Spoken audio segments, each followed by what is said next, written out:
Hello, guys. Good afternoon, good morning, good late evening, wherever you are. I should say this has been a fairly hectic day. Hectic means quite crazy, very, very busy. Normally, Mondays are hectic, but after the new year, every single working day is hectic. I guess it's kind of all about the balance of life, isn't it? You rest and then you start working again, even more than before. But it's okay. I think this is pretty much the end of this very, very busy period. I should say, if I had organized myself a bit better, probably I wouldn't be as snowed under. If you don't know what that means, it's okay. Stick around. We'll talk about this today. We will talk about being busy and different kind of ways how we can actually describe being busy. Because of course, just saying, oh, I'm so busy, or I'm very, very busy, I'm just too busy, it can get a bit boring. But we can definitely kind of dress it up and make busy be fun for others to hear. Not for you that much, but at least it will sound better, if you know what I mean.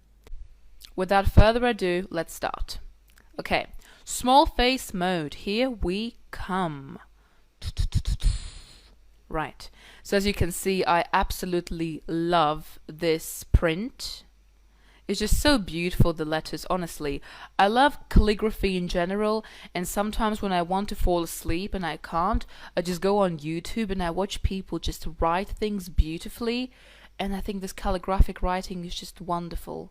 It's just so easy on the eyes, It's wonderful, really. Okay, enough about that. Let's start for real. So, the first one, to be snowed under.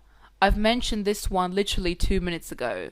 So you can imagine, for example, Emma, at the moment, she's on her holiday, probably skiing somewhere, and she probably is snowed under at this point, of course, literally.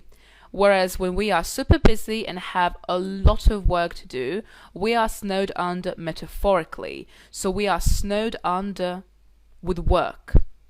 So the meaning is to be very busy with work and having difficulties with it. Because sometimes you can be very, very busy and it's fine. Whereas to be snowed under implies that you actually have a problem with it, And examples. I don't want to disturb her. She told me that she has been snowed under since last Tuesday. Okay? And then, I normally procrastinate until I'm completely snowed under with work. So as you can see, you can use the phrase to be snowed under on its own. So she's completely snowed under. Full stop. Or you can add with work.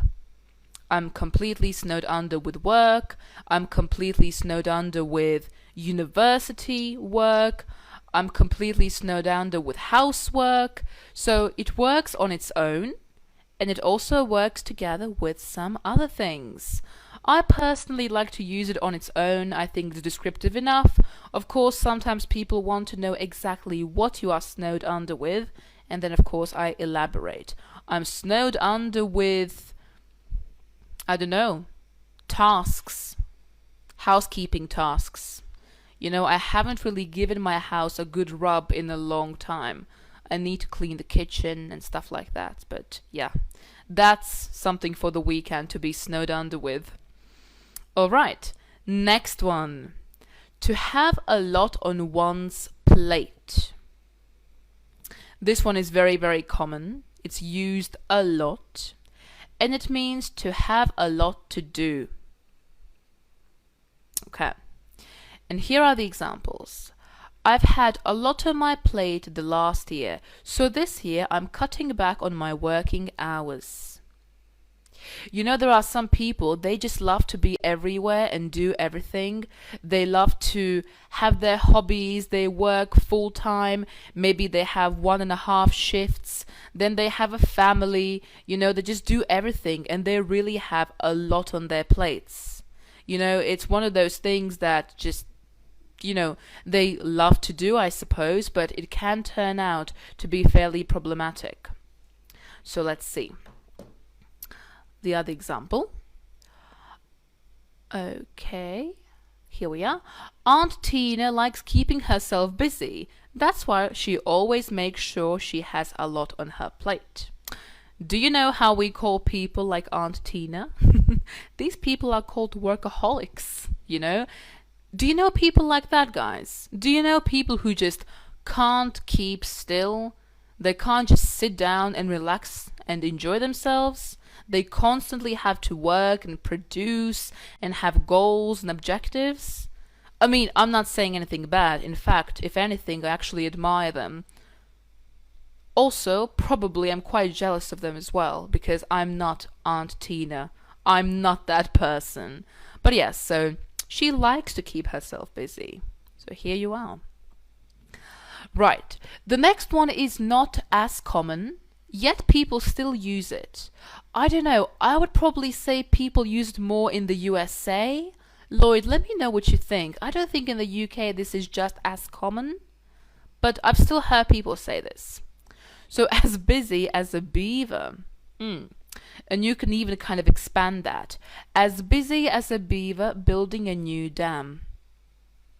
You know, dam is the is every beaver's pride and joy, the masterpiece they create in rivers, you know, to block them off. So, my mum has been as busy as a beaver preparing for the birthday party. Of course, I can even say, my mom has been as busy as a beaver building a new dam, preparing for the birthday party. However, it's a bit kind of awkward, a bit too long, so I think more often than not people use the short version. Right? You seem to be as busy as a beaver building a new dam with all that new project of yours. So here you are, the full version. Guys, have you heard this one before? And do you have an equivalent in your language? I mean, a more global question. In your culture, in your language, what kind of animals are considered to be hardworking? Because, you know, if we actually look at the animal kingdom, obviously ants are hardworking, bees are hardworking. You know, to be honest with you, the majority of animals are hardworking because they have to survive, you know.